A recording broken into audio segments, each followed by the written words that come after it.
you're really looking at this part of the body as a sexual organ, as a pleasure potential that a lot of folks, especially cisgender men, are just now starting to be aware of. And I love helping people discover the amazing pleasure that they can find in all parts of their bodies. Hello, everyone. I am Michelle Melville Kashan. I am the Community and Content Director here at Sexual Health Alliance.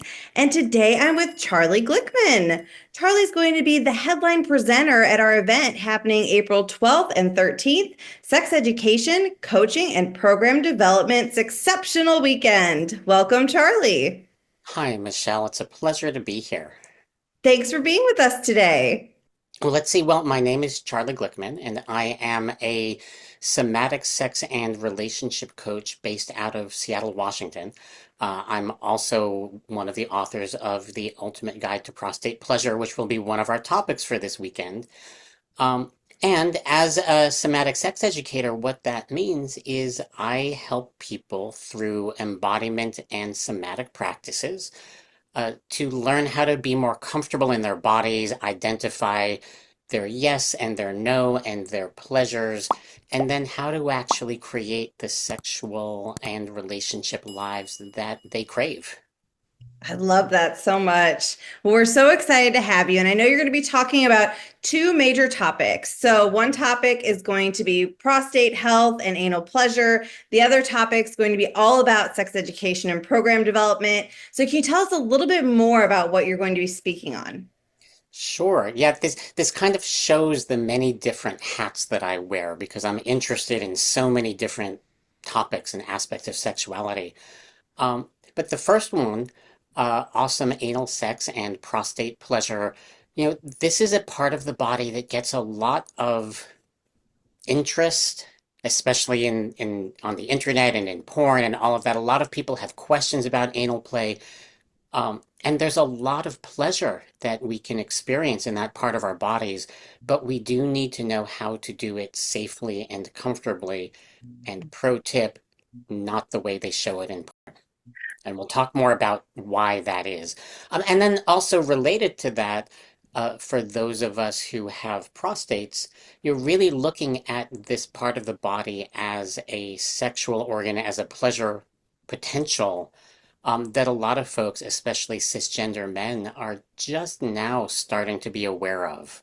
And I love helping people discover the amazing pleasure that they can find in all parts of their bodies.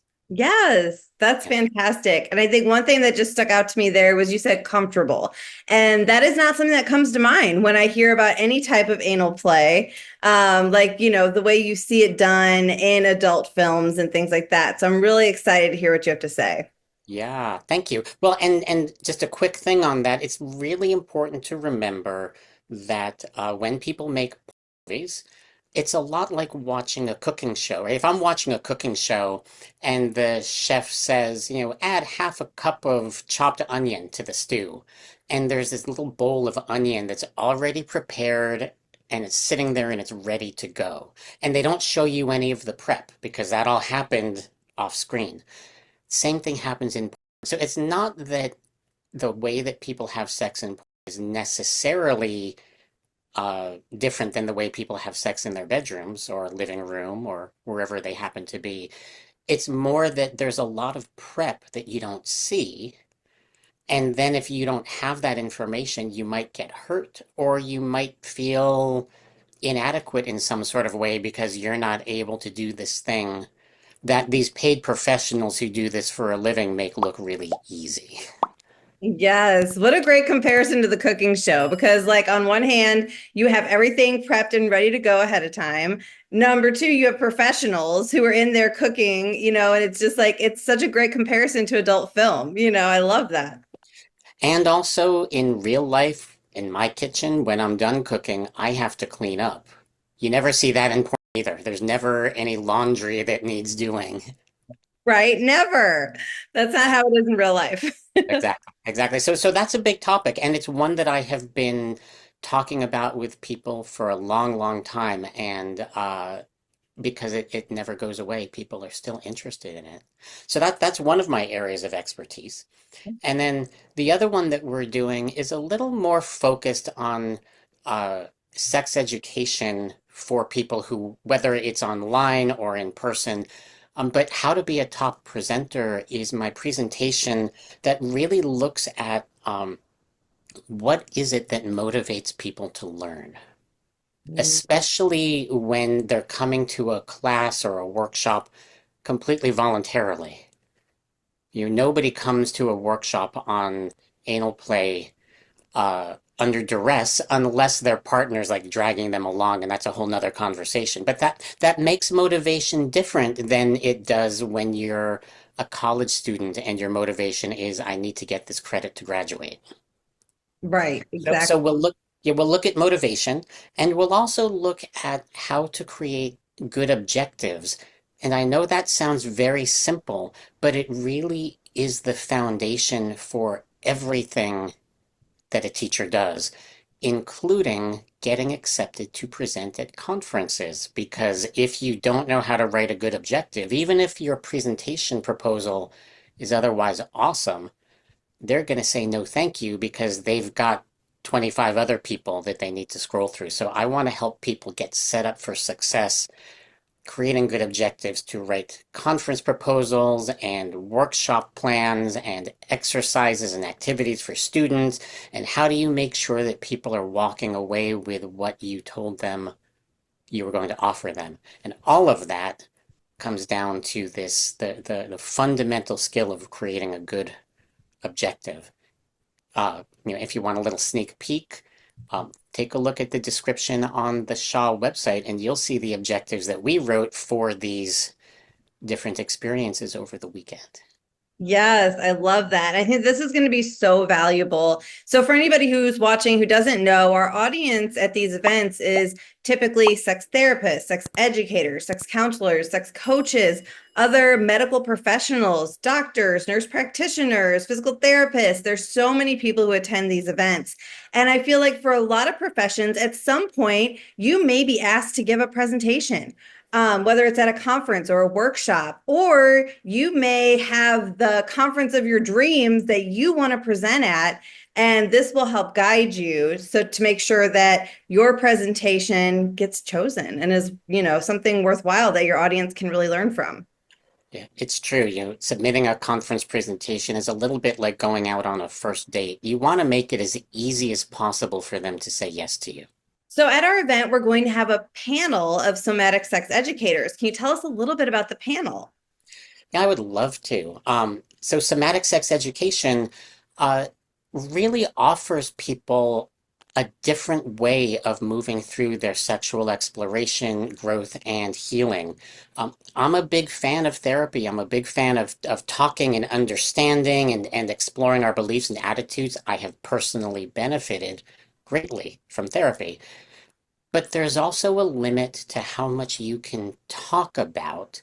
There are places that we sometimes bump up against where we need to have an embodied experience of it.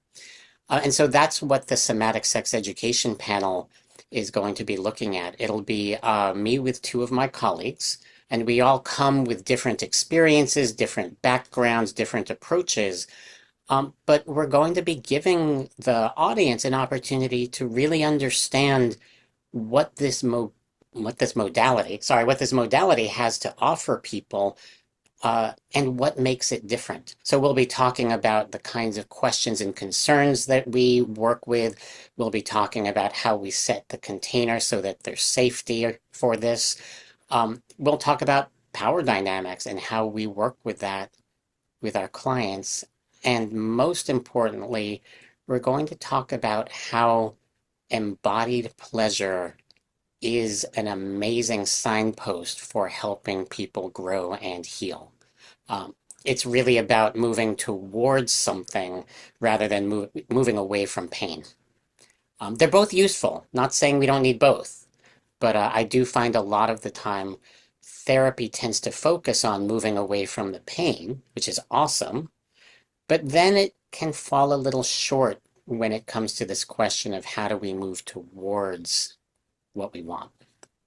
Yes, and I'm really excited to introduce this topic to our audience because I think some people hear about somatic, whether it's somatic therapy or somatic education, and they're not really sure what somatic is, or like what is all involved. So I'm really excited for everyone to learn about this at the event.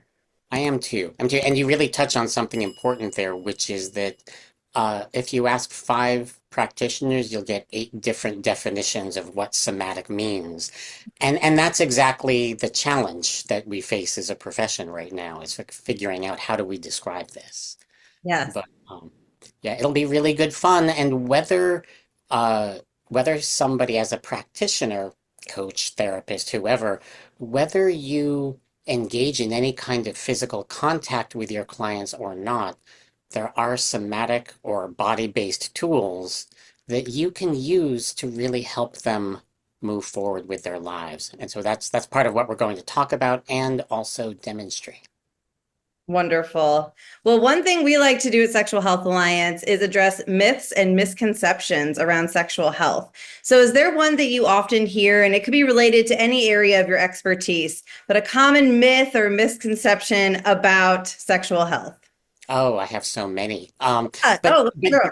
yeah, but just to keep on topic, I think one that I hear a lot, particularly from cisgender men, when I talk to them about prostate play or I ask them if they've ever explored it, and I've had quite a few men respond with something along the lines of, well, I got my prostate checked at the doctor's office and that didn't feel very good, so I just don't think this is for me. Yeah. And what I find fascinating about that is that I have never heard anyone with a vagina say, you know what?